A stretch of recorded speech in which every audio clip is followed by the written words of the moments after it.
Hola niños, bienvenidos. El día de hoy vamos a hablar de un tema muy importante, las clases de narración.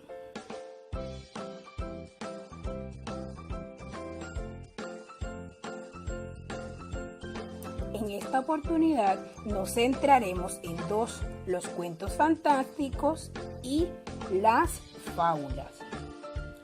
¿Qué cuentos fantásticos has leído?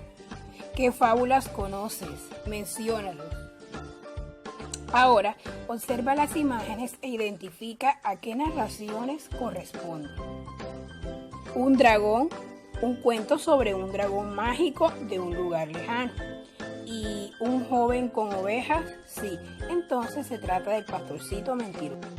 En primer lugar, repasaremos qué es un cuento. Es una narración. Entonces, un cuento fantástico hace referencia a la narración donde sus personajes no pertenecen a la realidad. Mira, un cuento sobre hadas, dragones o unicornios.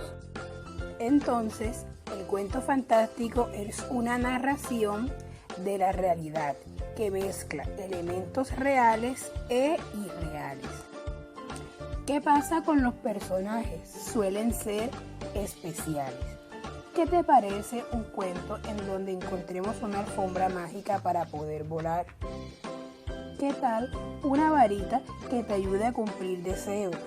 ¿O un anillo que te ayude a hacerte invisible? Sería asombroso, ¿no?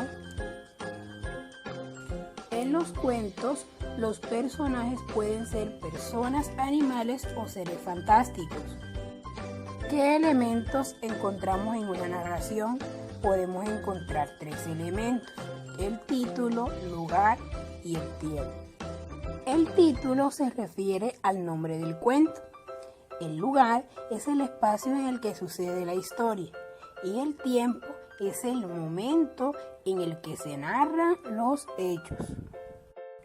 Al hablar de estructura de la narración, estamos haciendo referencia a las partes en las que se divide una narración. Una narración se divide en tres partes fundamentales: inicio, nudo y desenlace. El inicio es el momento en el que se dice cuándo suceden los hechos y también se presentan a los personajes que intervienen en la historia. El nudo es el momento en el que se le presenta un problema a alguno de los personajes de la historia. En el desenlace, el problema llega a su fin. En segundo lugar, conoceremos acerca de las fábulas. ¿Qué son las fábulas? Las fábulas son narraciones breves, es decir, cortas, que dejan una moraleja. Sí, una moraleja o enseñanza al final de la lectura. A diferencia de los cuentos fantásticos, los personajes que intervienen suelen ser animales con características o cualidades humanas, que piensan, actúan y se comportan como personas. Ejemplo de ellos pueden ser un zorro astuto, un búho sabio, un conejo arrogante, un lobo mentiroso o una tortuga lenta.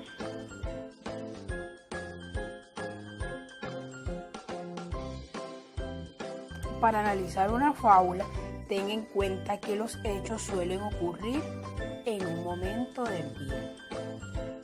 El lugar en donde ocurren los hechos de las fábulas están relacionados con sus personajes. Quiere decir que si hablamos de la fábula del pastorcito mentiroso, el lugar donde se desarrollaría la historia sería el campo. Recuerda que las fábulas, a diferencia de los cuentos, siempre dejan una moraleja o enseñanza al final de la lectura. Ahora te invito a resolver las actividades de la guía de trabajo con mucho amor y dedicación. Hasta la próxima.